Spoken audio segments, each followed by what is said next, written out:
Followed by Liam MacArthur.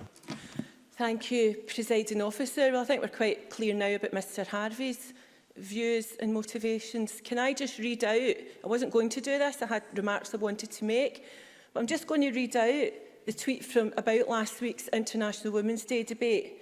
The tweet said, "Oh, there's a vicious bit of transphobia in the International Women's Day 2021 debate. Thanks, Joanne."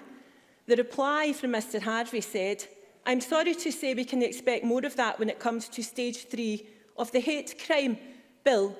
Now, I would ask anybody in this chamber to look at those International Women's Day speeches last week and to tell me where the transphobia was in any of those speeches. Presiding Officer, I'm rising to support amendments in the name of Joanne Lamont and Joan McAlpine. I will also be supporting Amendment 1 in Adam Tompkins' name. There are many grassroots women's groups, some religious bodies and many constituents who have expressed concern to me about the freedom of expression, and they are concerned that the government's amendments do not go far enough to protect free speech.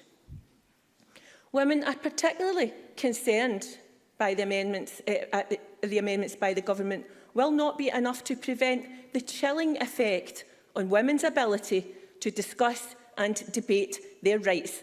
And we are seeing it played out. We're seeing it played out just now. If anybody wants to go onto Twitter and see what people are saying about me, about Joanne Lamont, then I think you'll find there are some chilling effects already. Those rights that we want to discuss, they're rights that exist in law. They're protected for good reason, and they're based on the UN Convention on the Elimination of All Forms of Discrimination against Women. I have to say, Presiding Officer, that I am now extremely careful with what I say around rights that I have taken for granted in the past. I cannot believe that this is what women are facing in 21st century Scotland, to be silenced from speaking about rights that are protected by the law and self-censoring, as Jenny Mara said. It really is shocking. And I am personally conscious that any reference to sex-based rights, sex discrimination and sexism, and not gender, sex discrimination, will immediately attract accusations that I am being hateful or transphobic.